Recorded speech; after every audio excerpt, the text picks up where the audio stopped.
अस्सलाम वालेकुम। Class 9th mathematics book है हमारे पास, नेशनल बुक फाउंडेशन, और चैप्टर नंबर 6 की आज लास्ट एक्सरसाइज 6.6 हम स्टार्ट करने लगे हैं। आज की एक्सरसाइज में हम 6.6 के फर्स्ट 4 क्वेश्चंस अटैम्प्ट करेंगे, बट उससे पहले थोड़ा सा एक्सरसाइज 6.6 का कॉन्सेप्ट ले लेते हैं कि वो कहते हैं बेरिंग। बेरिंग बेसिकली क्या होता है? एक बेरिंग इज़ एन एंगल। ये आपके पास एक एंगल होता है measure in clockwise direction from north. इसको क्या करते हैं, ये मयर क्या होता है, क्लॉकवाइज जो है इसे मयर करते हैं और फ्रॉम नॉर्थ से। अब यहाँ पे देखिए आपके पास मैंने ड्रॉ किए हैं, क्या है आपके पास है नॉर्थ, ईस्ट, वेस्ट और साउथ, ये सब मैंने ड्रॉ किए। अब देखिए उसके बाद वो कहते हैं कि आपके पास क्लॉकवाइज डायरेक्शन में, क्लॉकवाइज डायरेक्शन में यानी नॉर्थ से ये क्या करेगा, क्लॉकवाइज डायरेक्शन में बेसिकली क्या कर रहा है, यहाँ पे इसकी मूवमेंट हो रही है। ठीक हो गया। अब यानी कि आपने जैसे क्लॉकवाइज का मतलब ये जैसे आपकी वॉल क्लॉक चल रही होती है वो वाली उसने क्लॉकवाइज डायरेक्शन की है। नेक्स्ट है, कहते हैं एक्सप्रेस्ड विथ 3 डिजिट्स 0, 45 डिग्री। और इसको हम जब भी एक्सप्रेस करते हैं हमेशा 3 डिजिट्स में करते हैं। यानी अगर फॉर एग्जांपल 360 है, 180 है, वो तो ऑलरेडी 3 डिजिट्स में। बट अगर कोई भी एंगल 30 है, 40 है, 50 है, या जो भी एंगल होगा 2 डिजिट्स वाला, तो उसके साथ स्टार्ट में 0 लगा के उसको हमेशा 3 डिजिट्स में ही हम एक्सप्रेस करते हैं। नेक्स्ट देखिए, we can write bearing of 0, 60 degree as north 60 degree east. अब यहाँ पे उसने कहा है कि जब आप नॉर्थ से ईस्ट की तरफ जाते हैं और कितने एंगल से जा रहे हैं, अगर 60 एंगल से जा रहे हैं तो आप उसको इस तरह से राइट डाउन करेंगे। जैसे फॉर एग्जांपल आपको पता है कि नॉर्थ और ईस्ट इन दोनों के दरमियान टोटल बनने वाला एंगल कितना होता है, 90 डिग्री। फिर ये 90 होगा, अगेन 90, अगेन 90, तो ये पूरा एक 360 का सर्कल कंप्लीट हो जाता है। तो वो 90 है। लेकिन अगर फॉर एग्जांपल नॉर्थ से ईस्ट की तरफ मूव कर रहा है लेकिन with respect to just 60 degree है उसकी मूवमेंट है, और नॉर्थ से ईस्ट वाली साइड पे मूवमेंट है, तो हम क्या लिखेंगे इसको, नॉर्थ 60 डिग्री ईस्ट। यानी नॉर्थ से वो क्या जा रहा है, 60 डिग्री की रिस्पेक्ट से ही ईस्ट वाली तरफ उसकी मूवमेंट हो रही है। नेक्स्ट है आपके पास पॉइंट, कहते हैं कि exact north has a bearing of 0 degree. यानी कि जो एग्जैक्ट है नॉर्थ के ऊपर कितना डिग्री होगा, हमेशा 0 डिग्री होगा। जैसे ये नॉर्थ है, ठीक है, नॉर्थ के ऊपर अगर कोई चीज़ एग्जैक्ट पड़ी है तो उस टाइम पे उसका एंगल कितना होगा, 0 डिग्री ही होगा। तो यही बात उसने की है। जैसे वो नॉर्थ से मूवमेंट उसकी स्टार्ट होगी तो ऑब्वियसली उसके डिग्रीज जो हैं यानी जो एंगल्स हैं वो क्या होते जाएंगे, चेंज होते जाएंगे। अब नेक्स्ट उन्होंने कहा है कि यूज्ड कहाँ कहाँ होता है ये sailors pilots to describe the direction they are travelling and navigate from one point to another. ये पायलट्स या सॉयलर्स जो होते हैं वो जो है इसको डायरेक्शंस को फाइंड आउट करने के लिए इसको यूज़ करते हैं एक जगह से दूसरी जगह मूव करने के लिए। अब हम स्टार्ट करते हैं अपनी एक्सरसाइज का फर्स्ट क्वेश्चन। एक्सरसाइज 6.6 का फर्स्ट क्वेश्चन है, आप रीड करें। कहते हैं measure 3 figures bearing of B from A with the help of protector in each of the following. आपने क्या करना है कि एंगल फाइंड आउट करना है ऑफ बी फ्रॉम ए से जो है वो आपने एंगल फाइंड आउट करना है, और help with the help of protector, protector की हेल्प से हमने इनके अंदर जो है वो सिंपली क्या करना है, एंगल्स को फाइंड आउट करना है। अब आप प्रोटेक्टर को कैसे रखेंगे, सिंपली आपके पास ये है आपका पास प्रोटेक्टर। अब प्रोटेक्टर की ये जो लाइन है वो एग्जैक्ट आनी चाहिए एंगल ए के ऊपर, जहाँ पे आपके पास ये आपको शो हो रहा है, और ये जो लाइन होगी वो एग्जैक्ट आपके पास ये जो नीचे ब्लैक लाइन है जो ए की है उसके ऊपर आप रिप्लेस कर देंगे। ठीक हो गया। अब आप देखेंगे कि यहाँ से अब हमने क्या करना है, इसको काउंट करना शुरू करना है। एंगल आपने बी तक फाइंड आउट करना है ना, ए का बी से, bearing of A from bearing of B from A से आपने एंगल फाइंड आउट करना है बी का। अब देखिए वो क्या होगा, अब ये देखिए स्टार्ट होगा, ये कहाँ से स्टार्ट हो रहा है, 0, 10, 20, 30 और 30 के नेक्स्ट पे जाएगा तो सॉरी इसको हम करेक्ट कर लेते हैं। उन्होंने कहा bearing of B from A से फाइंड आउट करना है बेयरिंग ऑफ बी का बेयरिंग फाइंड आउट करना है, तो ए से आपने फाइंड आउट करना है। इसको हम दोबारा प्रोटेक्टर को यहाँ पे रखेंगे, ये वो पहले हमने थोड़ा सा उसको उस पोजीशन में रखा है, बल्कि हमने बी का फाइंड आउट करना है विद द हेल्प ऑफ ए। ठीक है, इसमें बी इन्वॉल्व, बी को हमने करना है फाइंड आउट। अब आपके पास है ये वाला डॉट एज इट इज़ मैंने इसके ऊपर लिखा है ये। अब यहाँ से काउंट करना शुरू करेंगे, क्या होगा, 0, 1। अब यहाँ से काउंटिंग नहीं जाएगी, ये ऑलरेडी 180 से जा रहा है, हम यहाँ से इसकी काउंटिंग शुरू करेंगे, 0, 10, 20, 30, 40, 50, और देन ये कहीं एग्जैक्ट आपके पास जो है वो 50 नहीं आ रहा। ठीक है, एग्जैक्ट जो है वो सॉरी, तो ये आपके पास अप्रॉक्सीमेट अगर हम करें तो ये कुछ 55 समथिंग है, 55 या 56 के अराउंड राउंड अबाउट जो है ये एंगल आपका आ रहा है, तो हम यहाँ पे जो है इसको लिखेंगे, ये क्या लिख देंगे 55 डिग्री। और अभी हमने ये चीज़ पढ़ी थी कि हमारे पास हमेशा हम क्या लिखते हैं 3 डिजिट्स में, तो स्टार्ट में क्या लिख देंगे इसका 0 लिख देंगे। ठीक हो गया। अब देखते हैं पार्ट 2 में भी देखें, अगर हमारे पास आपने जो एंगल फाइंड आउट करना है वो आपने यहाँ से जो है जाते हुए यूं तक फाइंड आउट करना है। ठीक है, ये सारा नॉर्थ से आप जा रहे हैं ना वहाँ तक। अब उसके हेल्प लिए मैं क्या करती हूँ, थोड़ा सा इसको एक्सटेंड कर देते हैं स्ट्रेट डॉटेड लाइन में। ठीक है, अब आप इसको स्ट्रेट मैंने क्या कर दिया है डॉटेड लाइन में रिप्रेजेंट कर दिया। अब आपको पता है एक स्ट्रेट लाइन है, जैसे ये अब स्ट्रेट लाइन लगी है, इस स्ट्रेट लाइन का एंगल क्या होता है 180। अब मैं आपको वैसे बता देती हूँ, अगर ये नॉर्थ है आपके पास तो अकॉर्डिंग टू दिस यहाँ पे 90 फिर 90 दोनों मिल के क्या बनाते हैं, यहाँ से लेके यहाँ तक का एंगल क्या बनेगा आपका 180 डिग्री का। अब यहाँ से यहाँ तक का एंगल अगर आपको पता चल जाए ये वाला पोर्शन, तो वो और 180 ऐड करके आप इस पूरे का एंगल बता सकते हैं। अब मेन काम हमारा क्या है, इसको पता करना है। ये तो हमें पता है कि एक स्ट्रेट लाइन का एंगल 180 होता है। अब इसको मैं यहाँ रखूँगी। ठीक है, अब मैंने सेम एज इट इज़ पिछले वाले की तरह ही कम अपना जो प्रोटेक्टर है वो यहाँ रखा है और मैं काउंट करना शुरू करूँगी। तो ये क्या होगा, यहाँ से 0 10 20 30 40 50 60 और ये एग्जैक्ट 70 नहीं है। अगर आप देखें तो ये एग्जैक्ट 70 नहीं है, ये अप्रोक्सीमेट क्या होगा 65 या 66 इसको हम कह सकते हैं। तो ये होगा आपके पास 65 डिग्री। अब अगेन इसको 3 में ही काउंट करेंगे। अब अगर मैं इसको 180 डिग्री प्लस करती हूँ 65 डिग्री, तो मेरा क्या आएगा यहाँ पे 245 डिग्री। तो यही बेसिकली मैंने यहाँ पर क्या करना था, इसको फाइंड आउट करना था। अब देखते हैं इसका थर्ड पार्ट। अब इसका थर्ड पार्ट भी देखें तो मैं इसको क्या करती हूँ, मुझे यहाँ से नॉर्थ से मैंने क्लॉकवाइज जाना है और यहाँ तक मैं जा रही हूँ और मैंने यहाँ तक एंगल को क्या करना है, सिंपली फाइंड आउट करना है। बट अगर मैं यहाँ पे इस तरह स्ट्रेट लाइन में डॉटेड लाइन शो करूँ और डॉटेड लाइन की हेल्प से मुझे यहाँ तक का एंगल क्या पता चल जाएगा, ये कितना है आपका 180 डिग्री। अब ये वाला जो पोर्शन है 180 के बाद वाला पोर्शन, अगर मुझे ये एंगल पता चल जाए, उस एंगल में 180 ऐड करके मैं टोटल एंगल यहाँ से क्या कर सकती हूँ, फाइंड आउट कर सकती हूँ। तो मैं क्या करती हूँ, अपने प्रोटेक्टर को सेम एज इट इज़ इस पॉइंट को इस पॉइंट के ऊपर रखूँगी और देखूँगी कि मेरा एंगल कितना बन रहा है। अब देखें ज़रा, तो जब मैं इसको इसके ऊपर रख रही हूँ तो मेरा ये कुछ इस तरह का एंगल बन रहा है।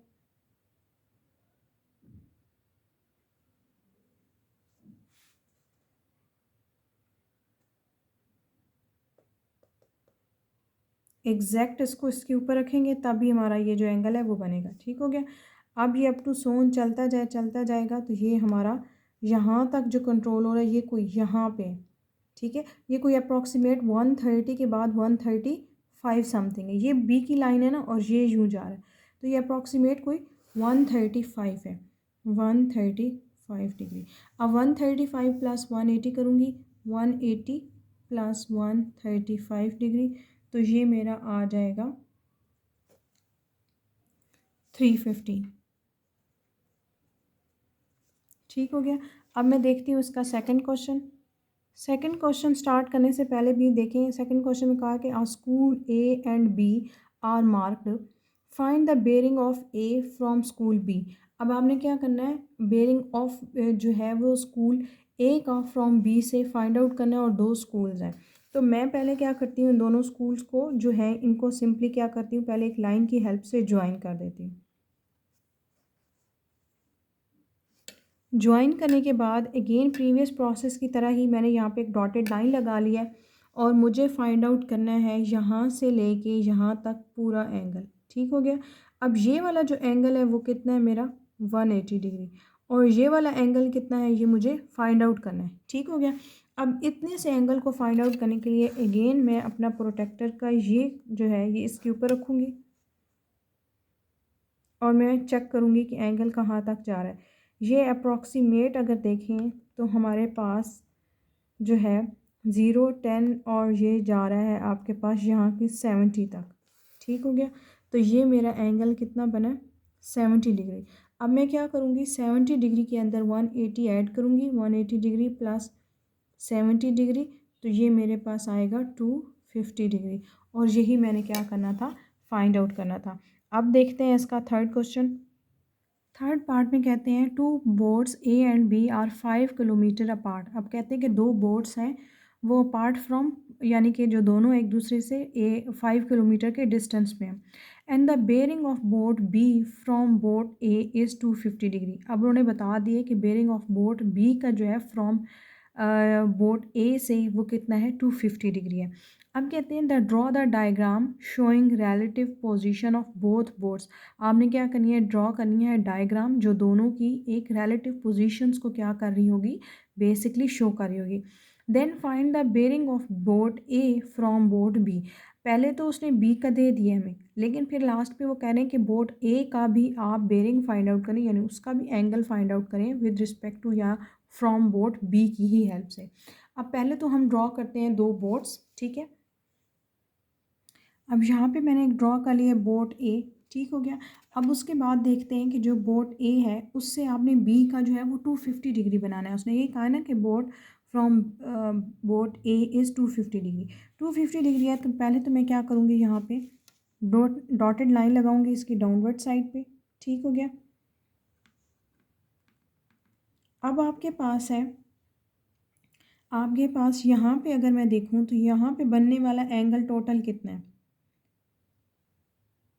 टोटल बनने वाला एंगल कितना है, यहाँ पे आपके पास है 180, ठीक हो गया। और टोटल एंगल कितना है 250, मुझे क्वेश्चन में पता था। अब 180 तो ये पोर्शन हो गया। अब 180 में से अगर 250 में माइनस कर देती हूँ तो पीछे क्या बचता है, 70। इसका मतलब है यहाँ पे आगे मुझे जो रिमेनिंग पोर्शन है वो कितना चाहिए, 70 का चाहिए, और वहीं पे मैं बोर्ड बी ड्रॉ करूँगी। तो टोटल मुझे पता है ना कि 180 प्लस क्या होगा 70 डिग्री इक्वल्स टू क्या होता है 250, यही बनता है ना 250। 180 का तो मुझे पता चल गया, अब 70 देखना है। अब अगेन इस डॉट को इस डॉट के ऊपर रखूँगी और यहाँ से देखूँगी कि 70 कहाँ पे है, ठीक हो गया। अब ये रखा है और यहाँ से अगर मैं काउंटिंग शुरू करूँ इसकी, तो ये होगा 0 10 अप टू सोन, ये आ गया 70। अब इसका मतलब है मेरी सेकंड बोर्ड यहाँ पे पड़ी हुई है। मैंने सेकंड बोर्ड बी जो है वो ड्रॉ किए और उसके बाद इस लाइन को इसके साथ ज्वाइन कर दिया, और ये रिमेनिंग जो है ये मेरा कितना था 70 डिग्री था। तो टोटल मेरा ये क्या हो रहा है आपके पास यहाँ पे 250 हो गया, ठीक हो गया।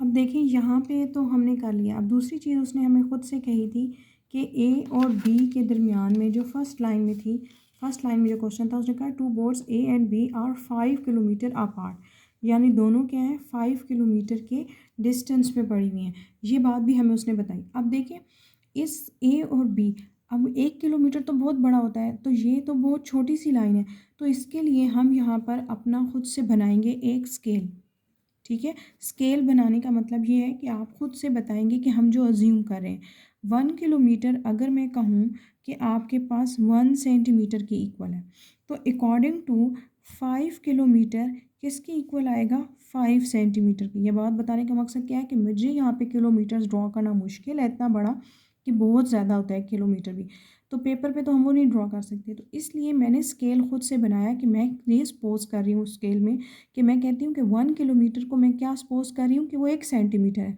अगर 1 किलोमीटर 1 सेंटीमीटर के है तो 5 किलोमीटर कितने की इक्वल होगा 5 सेंटीमीटर के। तो बेसिकली ये लाइन कितनी होगी आपके पास 5 किलोमीटर तो होगी, बट अकॉर्डिंग टू स्केल हम कितनी ड्रॉ करेंगे 5 सेंटीमीटर की। आप इसके ऊपर बेशक स्केल रख के इसको मेजर कर लें, 5 सेंटीमीटर की होगी।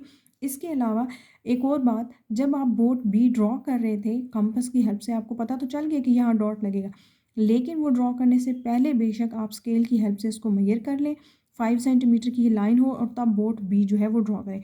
बोर्ड बी यहाँ पे आ रही है, वो तो हमें 70 के एंगल से पता चल गया था कि वो डॉट, लेकिन इस दोनों के दरमियान में जो डिस्टेंस है वो 5 सेंटीमीटर का ही होना चाहिए।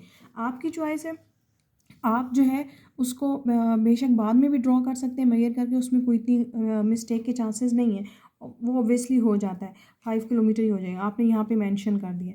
उसके बाद अगर तो ये शॉर्ट क्वेश्चन आता है तो इनफ है कि इतना आपने इसको बता दिया, बट अगर ये लॉन्ग में आ जाता है तो आप उसको थोड़ा सा ब्रीफली एक्सप्लेन कर दें। जैसे कि हमने यहाँ पे लिखा है कि गिवन डाटा क्या था आपके पास, वो 5 किलोमीटर था ए बी, यानी बोर्ड्स थी। The bearing of board B जो है फ्रॉम ए हमें गिवन था 250 था। फाइंड आपने क्या करनी है, डायग्राम।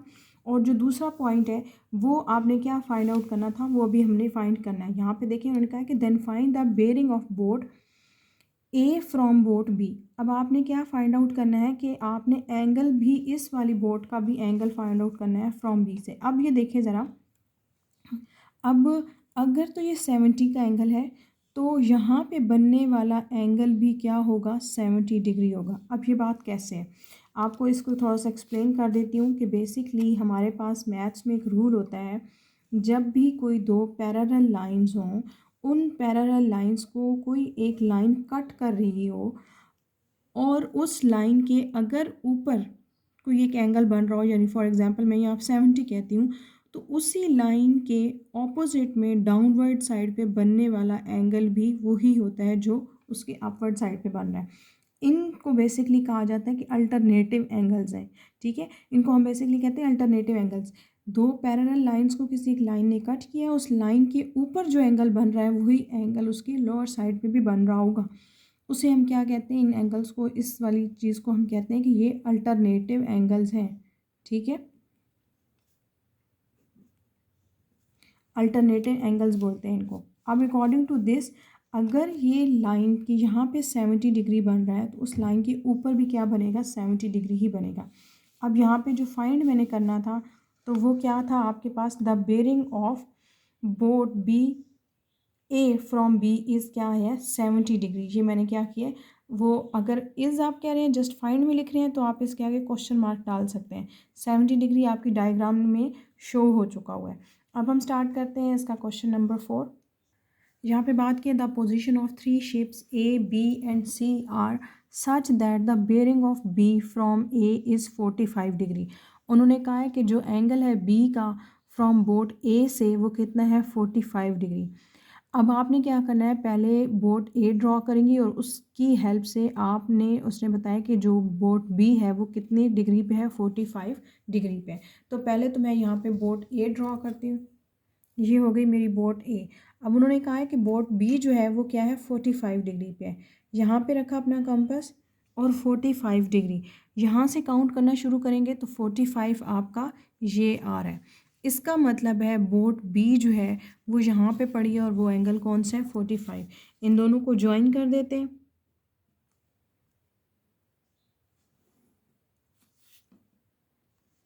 हमने इसको ज्वाइन कर दिया और बी भी बना दिया और यहाँ पे लिख दिया ये कौन सा है, एंगल 45 डिग्री। ठीक हो गया। अब देखते हैं नेक्स्ट लाइन।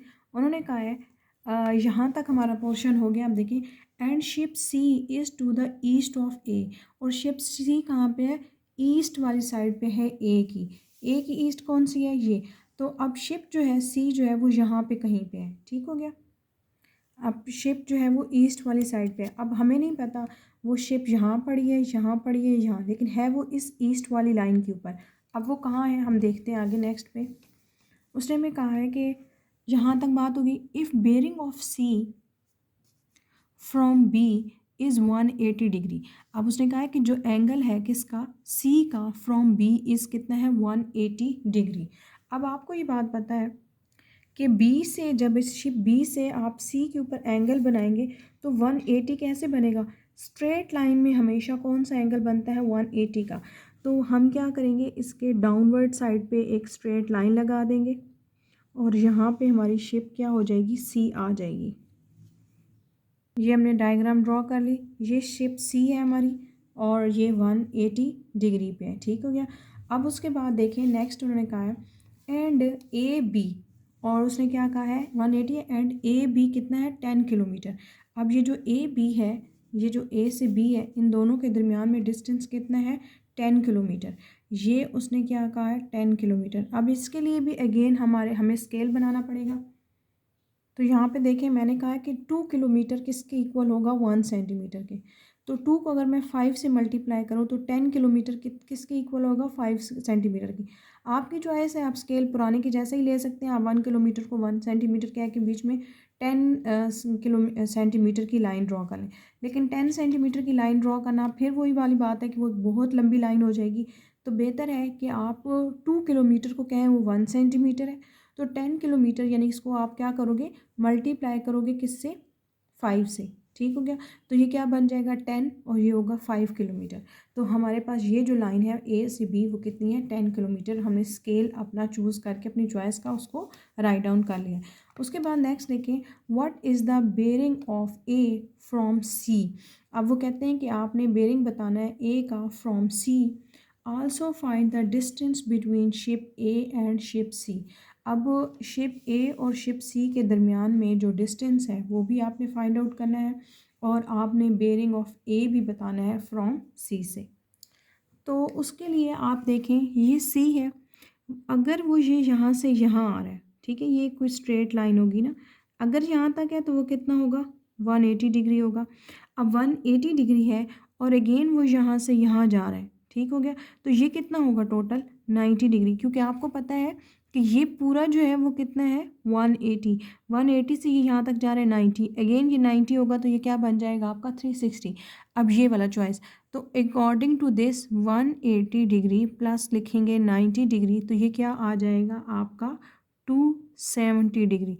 तो ये जो है आपके पास वो क्या है एंगल कितना है, मैं यहाँ पे लिख देती हूँ 270 डिग्री। टोटल जो ओवरऑल एंगल है वो क्या आया है 270। हमने यही चीज़ बतानी थी। अब वो क्या कहते हैं कि find the distance between ship A and C, यही चीज़ उसने कही है ना निकालनी है। अब आपने एंगल भी बता दिया है, अब आल्सो आपने क्या फाइंड आउट करना है, शिप ए और सी के दरमियान में डिस्टेंस फाइंड आउट करना है। अब अगेन ये बात पूरी एक लॉन्ग क्वेश्चन में भी आ सकती है, पहले इसको थोड़ा सा एक्सप्लेन करके लिख देते हैं हमें क्या क्या लिखना होगा, देन हम जो है ए और सी के दरमियान में डिस्टेंस फाइंड आउट करेंगे। हमने यहाँ पे मेंशन कर दिया कि bearing of B from A is 45 degree है, bearing of C from B is कितना है 180 डिग्री और ए बी कितना है 10 किलोमीटर। ये सारी चीज़ें थी हमें गिवन में। अब हमने फाइंड में लिखा है, फाइंड में लिखा है the bearing of A from C, और ए सी जो है वो बेसिकली डिस्टेंस है वो आपने क्या करना है फाइंड आउट करना है। अब सोल्यूशन में हमने लिख दिया है कि bearing of A from C is कितना है 270 डिग्री, जो अभी हमने यहाँ पे फाइंड आउट किया था। अब उसके बाद दूसरा उसने क्या कहा है कि distance between the ship A and C. अब ए और सी के दरमियान में आपने डिस्टेंस फाइंड आउट करना है शिप ए और सी के। अगर आप इस पर थोड़ा सा गौर करें तो ये आपकी एक ट्रायंगल बन रही है। इस ट्रायंगल में यहाँ पे बनने वाला एंगल कितना है आपके पास 90 डिग्री, और जो शिप ए के ऊपर जो एंगल बन रहा है 45, वही आपके पास यहाँ भी होगा, वो भी कितना होगा 45 डिग्री। अब आपकी बात आएगी कि ये 45 है तो ये 45 कैसे हुआ। आपको पता है कि ये पूरा एंगल कितना है 90 डिग्री है, ठीक हो गया। अगर ये पूरा एंगल 90 डिग्री है और इसमें से मुझे ये इस ऊपर वाले पोर्शन का पता है कि वो कितना है 45, तो उस 90 में से अगर मैं 45 माइनस करूँ तो रिमेनिंग क्या आएगा 45। तो अगर ये मुझे एंगल पता था तो इसकी हेल्प से, और टोटल एंगल भी मुझे पता था वो कितना है 90, तो 90 में से जब मैंने 45 माइनस किया तो रिमेनिंग कितना आया 45। तो ये एंगल कितना है 45 एंगल है जो मुझे उसका फाइंड आउट हो गया। अब देखें उसने क्या कहा कि bearing of A from C, अब डिस्टेंस फाइंड आउट करना है। तो मैंने ट्राइंगल कौन सी लिया यहाँ पे ए बी सी। अब ए बी सी में मुझे ये बात पता है कि एक तो ये मुझे एंगल भी पता है, दूसरे ये चीज़ मुझे चाहिए, बेस चाहिए ना, और साथ में हाइपोटेन्यूज गिवन है वो कितना है 10 किलोमीटर, जो क्वेश्चन में पता था। अब मुझे बेस फाइंड आउट करनी है, बात समझ में आ रही है, ये जो बेस है ये फाइंड आउट करनी है, क्योंकि ए सी बेसिकली यही तो मेन चीज़ है जो मुझे डिस्टेंस निकालना है। तो मेरे पास जो ट्रिग्नोमेट्रिक फंक्शन है वो कौन सा आएगा, बेस ओवर हाइपोटेन्यूज का। अब नेक्स्ट स्टेप में देखें तो मैं यहाँ पे जो कॉज है वो एज इट इज़ आएगा और थीटा की जगह मेरा 45 एंगल आएगा, ठीक हो गया। उसके बाद है बेस, बेस मुझे क्या है मुझे नहीं पता, बेस मेरी है ए सी, मैंने वो लिखी, और हाइपोटेन्यूज मेरा कितना है डायग्राम में 10 किलोमीटर, ये लिखूँगी। उसके बाद कॉस 45 आंसर देता है 0.7071, और ए सी जो है वो एज इट इज़ आएगा क्योंकि वो अननोन है, और 10 यहाँ पे आ गया। अब क्रॉस मल्टीप्लिकेशन होगी ए सी साइड पे, ये जब 10 मल्टीप्लाई होगा 0.7071 से, तो ये आंसर क्या देगा मुझे 7.07, और ये किलोमीटर में था अभी हमारा, तो ये भी क्या हो जाएगा ए सी भी क्या आ गया हमारा किलोमीटर में। ये क्वेश्चन नंबर 4 था सिंपली जो हमने सॉल्व कर दिया है। उसके बाद हम इंशाल्लाह नेक्स्ट वीडियो में स्टार्ट करेंगे एक्सरसाइज के रिमेनिंग क्वेश्चंस और इस चैप्टर को एंड करेंगे। आई होप सो कि आपको ये चैप्टर समझ में आ रहा होगा। कमेंट सेक्शन में ज़रूर अपनी राय का इज़हार किया करें। अल्लाह हाफ़िज़।